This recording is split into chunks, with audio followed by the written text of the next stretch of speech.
पूरे देश में कोरोना संक्रमण का मामला एक बार फिर तेजी से बढ़ने लगा है।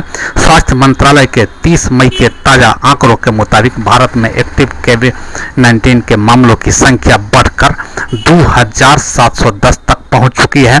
महाराष्ट्र, केरल, दिल्ली, पश्चिम बंगाल, राजस्थान, बिहार और झारखंड जैसे राज्यों में नए मामले ने प्रशासन और स्वास्थ्य विभाग की चिंता बढ़ा दी है। देश भर में सर्वाधिक एक्टिव केस केरल में सबसे सामने आए हैं। बीते 24 घंटे में यहां पर 227 नए संक्रमित पाए गए हैं, जिसमें राज्य के कुल सक्रिय मरीजों की संख्या अब 1147 हो गई है। केरल में संक्रमण का यह उभार एक बार फिर बताता है कि संक्रमण के चेन टूटने के बावजूद वायरस पूरी तरह से खत्म नहीं हुआ है। राज्य सरकार ने टेस्टिंग, कॉन्टैक्ट ट्रेसिंग और होम आइसोलेशन पर में जोर देने के निर्देश दिए हैं। महाराष्ट्र में शुक्रवार को कोविड के 84 नए मामले सामने आए हैं, जिसमें साल 2025 में अब तक दर्ज मरीजों की संख्या अब 681 हो गई है। राज्य के सार्वजनिक आरोग्य विभाग के अनुसार संक्रमितों के अधिकतर के हल्के लक्षण हैं तथा सभी को होम आइसोलेशन में रखा गया है। हालांकि प्रशासन ने टेस्टिंग और निगरानी को बढ़ाने के संकेत दिए हैं। मुंबई, पुणे, नागपुर और ठाणे जैसे शहरी क्षेत्रों में संक्रमण की दर बढ़ने से प्रशासन अलर्ट पर में आ गया है। राजधानी दिल्ली में भी संक्रमण की रफ्तार हल्की वृद्धि देखी गई है।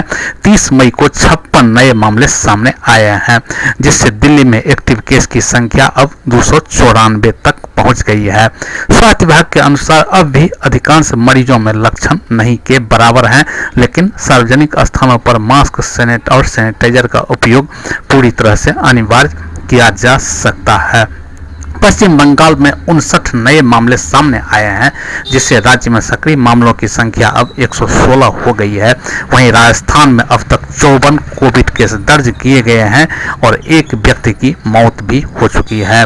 राजस्थान के स्वास्थ्य मंत्री गजेंद्र सिंह ने बताया कि जयपुर के एसएमएस अस्पताल में एक बच्चा भर्ती है जो ओमिक्रॉन वेरिएंट से संक्रमित पाया गया है, लेकिन उसकी स्थिति अभी गंभीर नहीं है। कर्नाटक में कोरोना से मौतों का सिलसिला फिर शुरू हो गया है। मैसूर में एक निजी अस्पताल में 63 वर्षीय व्यक्ति की मौत हो गई है। उसे 15 मई को कोविड संक्रमण के लक्षणों के बाद में भर्ती किया गया था। इसके बाद ही राज्य में इस वर्ष कोविड के मौतों की संख्या 3 हो चुकी है। राज्य सरकार ने 60 वर्ष से अधिक उम्र वाले लोगों के लिए बूस्टर डोज का अभियान पुनः शुरू करने की योजना बनानी शुरू कर दी है। बिहार की राजधानी पटना में शुक्रवार को 7 नए कोरोना मरीज पॉजिटिव के मामले दर्ज किए गए। इनमें 3 मरीज एनएमसीएच और 4 मरीज अन्य लैब में पाए गए हैं। जिले में अब तक 17 सक्रिय मरीज सामने आ चुके हैं। स्वास्थ्य विभाग ने ऑक्सीजन इंफ्रास्ट्रक्चर मॉक ड्रिल की तैयारी शुरू कर ली है, ताकि किसी भी आपात स्थिति में ऑक्सीजन की आपूर्ति में बाधा नहीं आए। रांची में शुक्रवार को 15 लोगों की कोविड जांच की गई, जिनमें से एक व्यक्ति की पॉजिटिव रिपोर्ट सामने आई है। इस तरह शहर में अब कुल संक्रमितों की संख्या 3 हो गई है। संक्रमित मरीजों में लक्षण नहीं के बराबर पाए गए हैं और वह होम आइसोलेशन में है। राज्य सरकार ने जिला अस्पतालों को सतर्क रहने का निर्देश दे दिया है।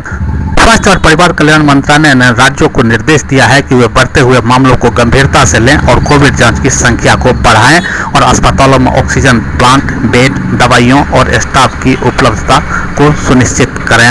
मंत्रालय ने जनता से भी अपील की है कि वे कोविड के सामान्य लक्षणों, खांसी, बुखार, सर्दी, गले में खराश, सांस लेने में तकलीफ को नजरअंदाज न करें और समय पर में इसकी जांच जरूर कराएं। विशेषज्ञों के अनुसार वायरस की प्रकृति को देखते हुए यह संभव है कि कोरोना अवसरवादी रूप में लौटे, खासकर मानसून के दौरान जब वायरस संक्रमण बढ़ते हैं। हालांकि इस बार टीकाकरण और पूर्व संक्रमण की बनी प्रतिरोधक क्षमता बड़ी राहत है, फिर भी बुजुर्ग, बच्चों और पहले से बीमार व्यक्तियों के लिए यह खतरा बना हुआ है। वर्तमान में भले ही संक्रमण की रफ्तार काफी सीमित है, परंतु देश में इसकी वापसी को हल्के में लेना काफी घातक साबित हो सकता है। इसकी तेजी से आने की आशंका से इनकार नहीं किया जा सकता है। सभी राज्यों को टेस्टिंग, ट्रैकिंग और ट्रीटमेंट की नीति को दोबारा सक्रिय करना होगा और जनता को भी चाहिए कि वह सतर्क रहें, नियमों का पालन करें और लक्षण दिखने पर में तुरंत अपनी इलाज करवाएं। PSA लाइव न्यूज से मैं हूं आपके साथ संपादक अशोक कुमार झा। हम फिर मिलेंगे आपसे बेहतरीन और ताजा खबरों के साथ। नमस्कार।